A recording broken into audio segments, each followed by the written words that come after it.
안녕하세요. 모재림 성형외과 황정욱 원장입니다. 신은 남자를 버렸습니다. 바로 탈모의 신이라고 할 수 있는데요. 다양한 변수가 있지만 가장 근본적인 유전자로 따져보면 탈모의 신은 남자보다 여자를 더 사랑한 것이 분명합니다. 여성은 X가 2개, 남성은 X와 Y가 하나씩 갖고 있죠. 여성의 경우 하나의 X 염색체에 문제가 생겨도 다른 X가 이를 보완해 주지만 남성은 X 염색체가 하나뿐이라서 유전적 이상이 그대로 드러날 수밖에 없습니다. 게다가 남성 호르몬인 테스토스테론은 일부가 DHT란 호르몬으로 전환되어 모발을 빠지게 만듭니다. 반면 여성 호르몬인 에스트로겐은 오히려 모발 성장을 촉진시킵니다. 운명의 장난이란 게 바로 이런 걸까요? 하지만 이번 생에 남자로 태어난 이상 모발을 지키려면 결국 스스로 먼저 챙길 수밖에 없습니다. 관리와 치료 전략을 제대로 세우는 것만이 남자들의 생존법이니까요.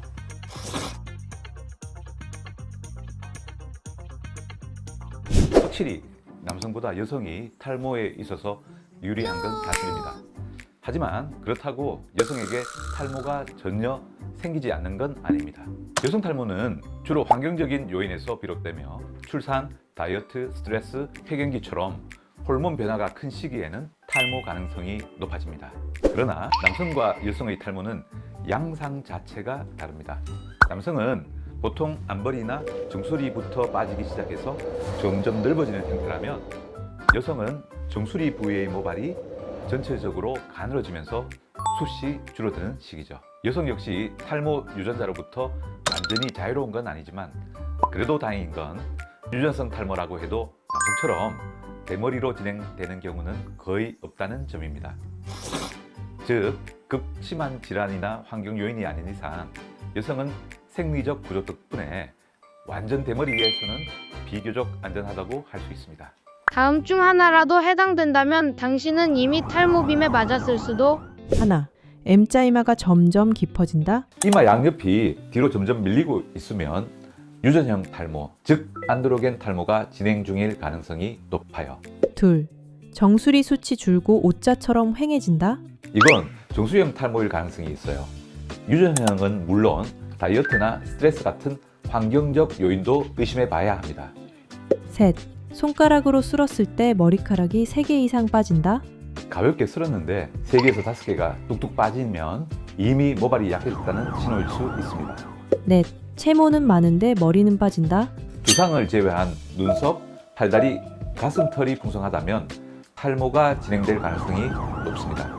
이건 DHT의 전형적인 패턴이에요. 다섯, 가족 중에 대머리가 있다. 아버지나 외할아버지가 탈모라면 유전 가능성이 크다고 봐야 합니다. 자가진단 1탄을 확인해 보세요. 다음 중 하나라도 내 얘기인 것 같다면? 하나, 이마나 정수리 모발이 유난히 가늘다. 정상적인 모발보다 훨씬 얇고 부드러워졌다면 탈모 진행 신호일 수 있어요. 둘, 두피가 가렵거나 염증이 자주 생긴다. 비듬, 피지, 홍반 가려움증이 있다면 두피 환경이 나빠져서 모근에 영향이 간다는 뜻입니다. 셋, 하루에 100개 이상 빠지는 것 같다. 탈만모를 기준으로 하루에 50에서 60개 탈락은 큰 영향이 없지만 하루에 100개를 넘어간다면 위험할 수 있습니다. 넷, 잠이 부족하거나 자주 뒤척인다. 수면 시간이 6시간 이하로 떨어진다면 탈모 발생률이 8시간 잠을 잔 사람에 비해 최대 6배까지 증가합니다. 다섯, 가르마가 넓어지고 두피가 잘 보인다. 특히 모발 볼륨감까지 줄었다면 지금이 병원에 와야 할 타이밍입니다. 머리만 빠진다고 다 같은 탈모가 아닙니다. 크게 나누면 선천성과 후천성으로 나뉘고요. 선천성 탈모는 태어나고 몇 개월 되지 않았는데 솜털만 자라고 모발이 안 나는 경우예요. 아주 드물지만 유전적 이상으로 생깁니다. 그 외 대부분은 성장 도중이나 후에 발생하는 후천성인데요. 원인에 따라 아주 다양한 종류가 있습니다. 대표적인 유전으로 생기는 안드로겐성 탈모, 나이가 들어서 생기는 노인성 탈모, 동전 모양으로 빠지는 원형 탈모도 있고요. 두피 염증으로 인한 지루성 탈모, 머리카락을 3개 묶어서 생기는 견인성 탈모, 종양 치료 과정에서 생기는 반응성 탈모, 스트레스성 탈모, 또 눈썹이나 채모까지 전부 빠지는 전신 탈모도 있습니다. 이렇게 다양한 탈모 유형 중에서도 건강보험 혜택이 가능한 탈모는 따로 있습니다. 정상적인 생활이 어려울 정도로 병적인 탈모 치료를 하는 경우인데요. 바로 원형 탈모, 지루성 탈모, 스트레스성 탈모 등이 이에 해당합니다. 탈모 치료는 크게 두 가지로 나뉩니다. 약물 치료와 모발 이식이죠. 약물 치료는 빠지고 약해진 모발을 다시 자라게 하고 굵게 만드는 방법이에요. 초기 탈모이거나 모낭과 모근이 아직 살아있다면 약물 치료가 효과적입니다. 특히 정수리 탈모는 약물 반응이 좋은 편입니다. 모발 이식은 머리카락이 거의 없는 부위, 특히 M자나 모근이 아예 사라진 경우에 선택합니다. 이식한 모발은 DHT 영향을 안 받아서 반영구적으로 유지됩니다. 무조건 이식한다고 좋은 게 아니고요. 모낭이 살아있는지, 모근이 남아있는지, 탈모가 유전성인지, 환경성인지에 따라 치료법이 달라지는 겁니다. 참고로 약물은 꾸준히 복용해야 하고 끊으면 다시 빠질 수 있어요. 모발 이식은 효과가 오래 가지만 수술 부담이 있고 이식할 수 있는 모발 수에도 한계가 있습니다. 그래서 현재 내 두피 상태와 탈모 진행 정도를 정확히 진단받고 그에 맞는 치료를 선택하는 게 가장 중요합니다. 첫째, 나이가 너무 어릴 때. 유전성 탈모는 성장이 끝난 뒤 진행되는 게 일반적입니다. 빠르면 20세 무렵에 진행되기 시작해서 30대 무렵에 신경이 곤두서고 40대가 되면 대머리에 가깝게 되는 경향이 있죠. 따라서 연령적으로는 적어도 20대 후반 이후가 자연스럽고 안정적입니다. 최소한 고등학교를 졸업한 이후에 고려하는 게 좋고 10대 초중반이라면 약물 치료를 우선하는 게 바람직합니다. 둘째, 발모벽이나 질환성 탈모일 때 심리적 불안으로 모발을 계속 쥐어뜯는 발모벽은 새로 모발을 심는다고 해도 원인이 치료되지 않는 이상 계속 머리를 당기겠죠. 따라서 원인을 먼저 치료한 다음 모발 이식을 해야 합니다. 원형 탈모 등 질환성 탈모도 마찬가지입니다. 셋째, 스트레스에 노출됐을 때. 스트레스가 심할 때 생성되는 코티졸은 인슐린 저항성과 혈압을 높입니다. 면역력도 떨어뜨려서 염증에 취약하게 됩니다. 그 상태에서 수술하면 염증 반응이 훨씬 높아져요. 모든 탈모인에게 모발 이식을 권하지는 않습니다. 약부터 먹어볼까? 아니면 그냥 확 심어야 하나? 환자들이 정말 많이 하는 질문인데요. 정답은 사람마다 다릅니다. 첫째, M자 탈모와 O자 탈모. 정수리 중심이라면 약물 치료가 우선이에요. M자와 O자가 같이 있는 혼합형이라면 약물로는 한계가 있어서 모발 이식이 더 효과적입니다. 모낭은 모근을 감싸고 자라게 해주는 집입니다. 하지만 모낭 자체가 건강을 잃었다면 아무리 약을 써도 효과가 없습니다. 그땐 모발 이식을 고려하셔야 합니다. 모근은 씨앗입니다. 씨앗이 있으면 약물로 발화시킬 수 있지만 완전히 사라졌다면 아무리 비료를 줘도 소용이 없겠죠. 모근이 없다면 모발 이식이 유일한 선택지입니다. 치료 방향을 결정할 땐 크게 세 가지를 고려해야 합니다. 모든 탈모가 보험 적용이 안 되는 건 아닙니다. 질병 치료 목적이 분명하다면 탈모 치료도 보장 대상이 될 수 있습니다. 머리숱이 적어서 미용 목적으로 치료를 한다면 보험 적용은 어렵겠지만 병적인 상태의 탈모라면 A기가 달라집니다. 예를 들어 원형 탈모, 지루성 두피염으로 인한 탈모, 호르몬 이상으로 발생한 탈모, 스트레스성 탈모, 항암 치료 후의 탈모, 외상에 의한 탈모 같은 경우는 진단면과 의학적 근거가 있다면 실손보험 적용이 가능한 경우가 많습니다.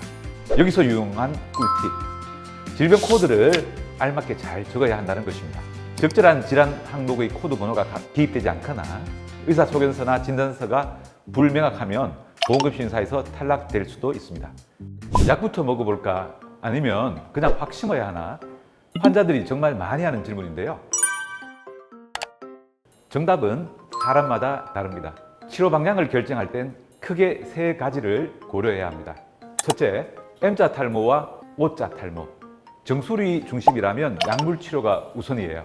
하지만 M자 형태로 앞 이마가 빠지고 있다면, 특히 M자와 O자가 같이 있는 혼합형이라면 약물로는 한계가 있어서 모발 이식이 더 효과적입니다. 모낭은 모근을 감싸고 자라게 해주는 집입니다. 집이 튼튼하면 약물 치료로도 회복이 가능해요. 하지만 모낭 자체가 건강을 잃었다면 아무리 약을 써도 효과가 없습니다. 모근은 씨앗입니다.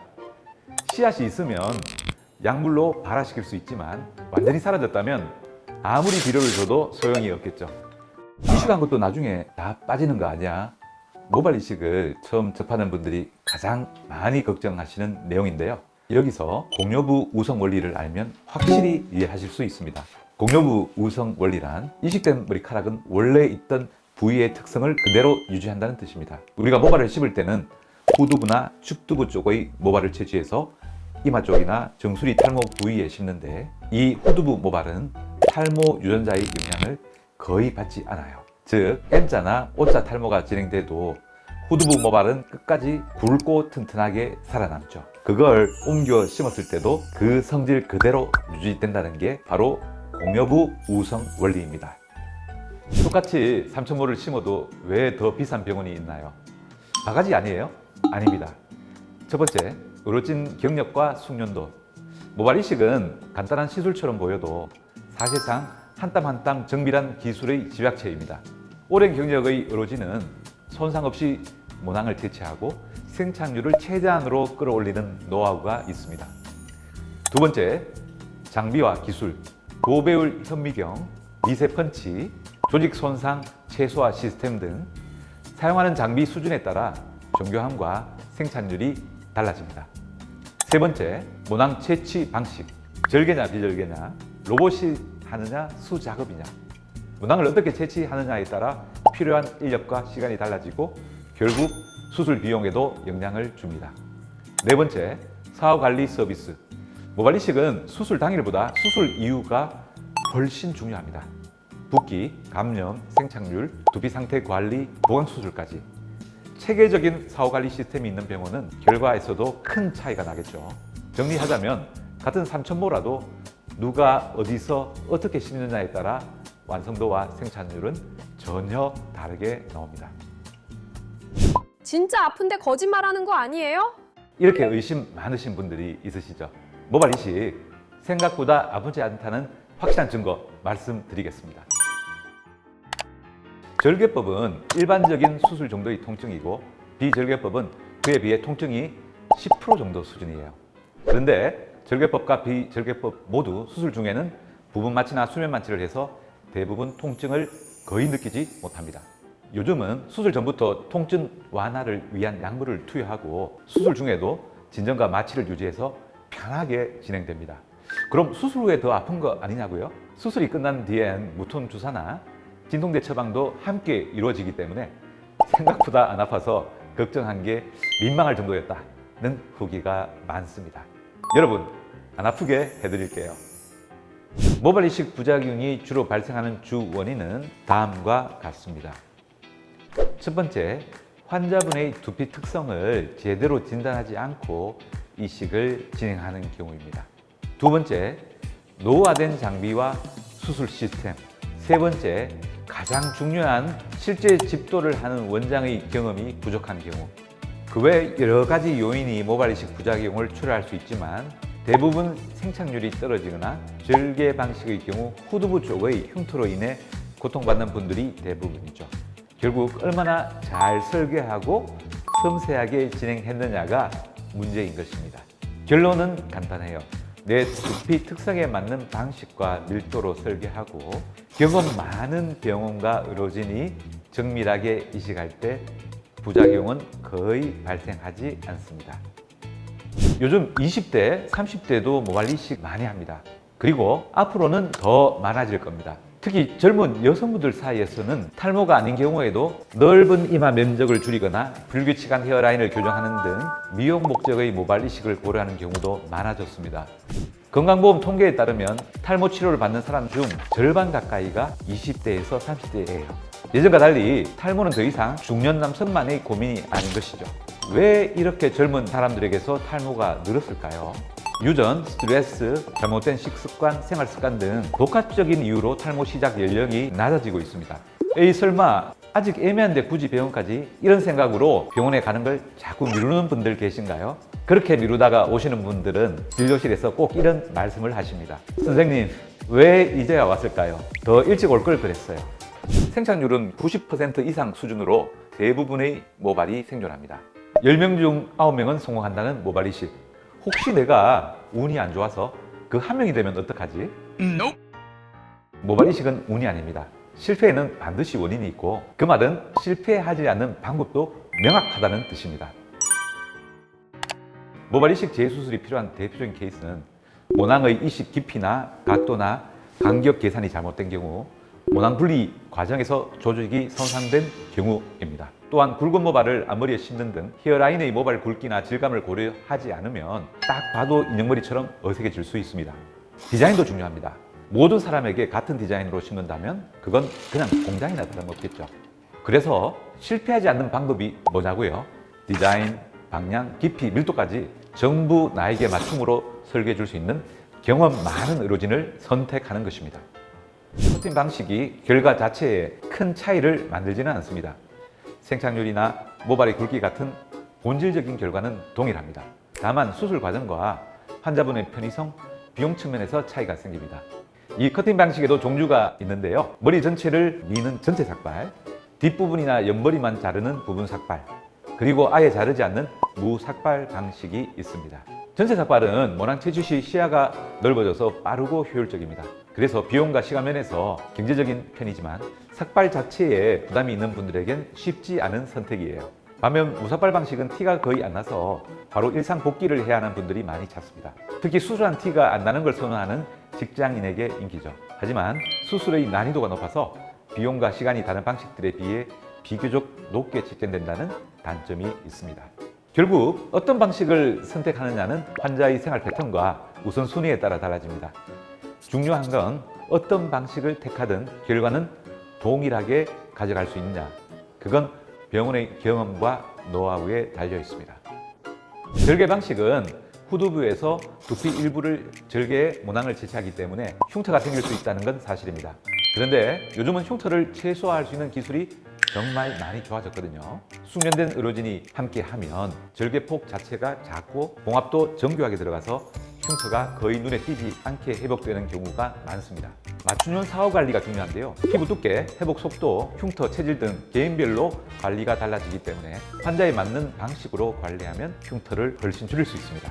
그리고 절개 흉터는 대부분 후두부 머리카락 아래로 가려지기 때문에 삭발을 하지 않는 이상 외부에서는 거의 보이지 않습니다. 흉터에 대한 막연한 두려움보다는 본인의 탈모범이 예산 회복 계획까지 고려해서 어떤 방식이 나에게 가장 현실적인가 판단하세요. 모발 이식은 수술 당일로 끝나는 시술이 아닙니다.